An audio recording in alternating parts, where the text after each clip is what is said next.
Okay, from the virtual world, I guess, to the real world. This is the sample of a growler that my sister let me borrow from her. And you can see how that kind of sits on there. It's going to be pulled back about like that. But I used my Starrett protractor gauge and got this angle. Turns out to be about 32 degrees, I believe. And then the height. And what I want to do is, since I don't have another bottle, I want to figure out where this center line is going to be for the next holder here. So this is just a mock-up of that as well. And this, the plywood back, it won't be that big, but what I'm after is the center line. So I've got it set up on my table saw, and I'm going to make that cut. And it gives me a chance to use that acute angle gauge I made to do that. So yeah, 32 degrees. I just want to double check that for you. So I laid out my line here, then a perpendicular line to represent the base, then a parallel line to represent the bottom of the growler, and then this cut will be the top side, and then I'll bandsaw that or jigsaw that out, the curve. I kind of trace that roughly with my pencil. So I've got this set up to 32 degrees.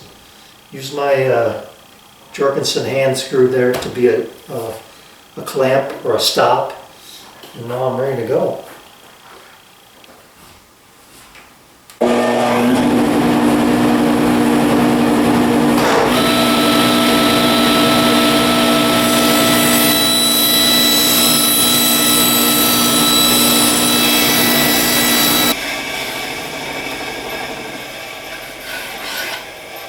Okay, I can make this parallel cut.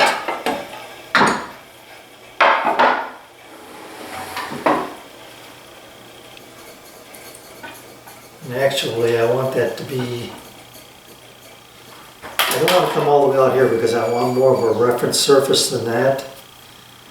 So I'm going to come back this far, and then I'll recut it.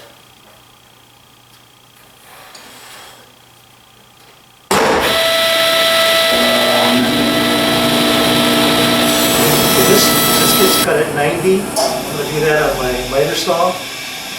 And then I might not even have to make this other cut here. I shouldn't have to, actually.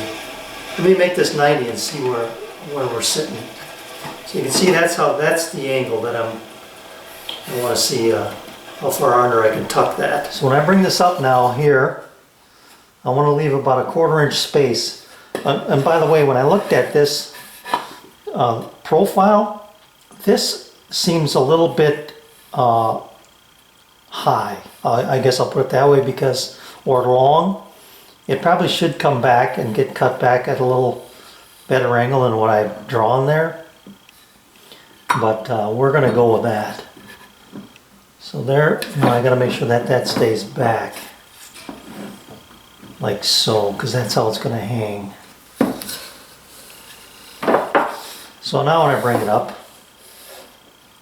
and I'm about 1/4 inch away, this might get a little further, which is okay with me. I don't want to put it tight and then have it be too tight. Okay, so there's my mark here and there. That'll constitute my center line for my pivot point. So if I extend this over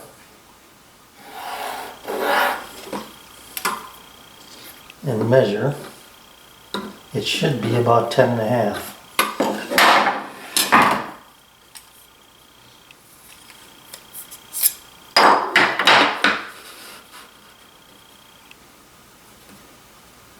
No, it's not.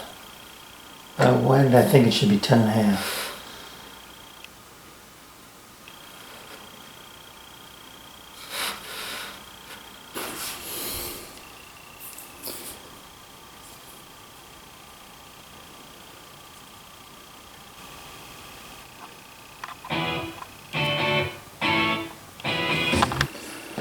Okay, I need spacer blocks between my 3/4 inch pieces that are going to be used on the side.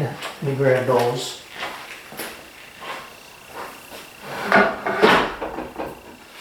What I've decided to do is make these components and then use a strip of Baltic birch down the back. So I'm just going to build these little sandwiches.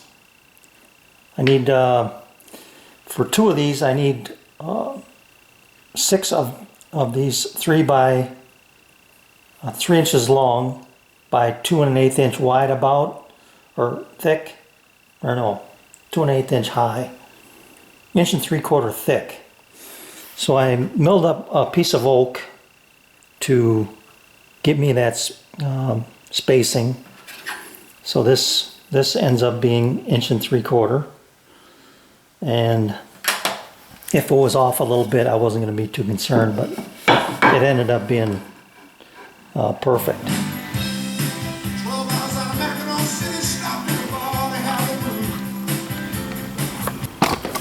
I'm getting ready to size these sandwiches, and because I had an extra piece here, I'm going to use it as a straight edge and sneak up on getting this one parallel. Then I can flip it and rip it. And this one's close enough that I can use this just by itself as a straight edge. Let me see how this is going to work. I'm going to go nice and easy here and see what I'm up against, I guess. Once I get to this point, yeah.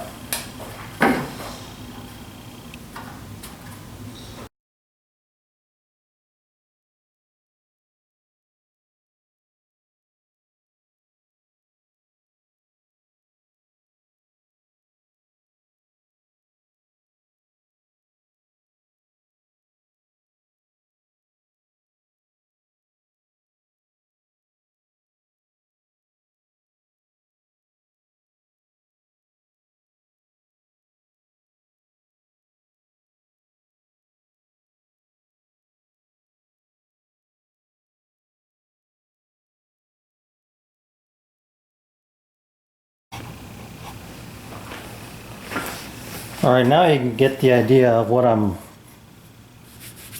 the look I'm going here for here is, this is my sandwich in between these 2 pieces. My 1/2 inch hole will be up here. These will get rounded over. And then I intend to fasten these to this backer board and recess them, you know, that much, unless, you know, I could always thin these up too. So, and I probably will end up doing that, but that's what I'll do.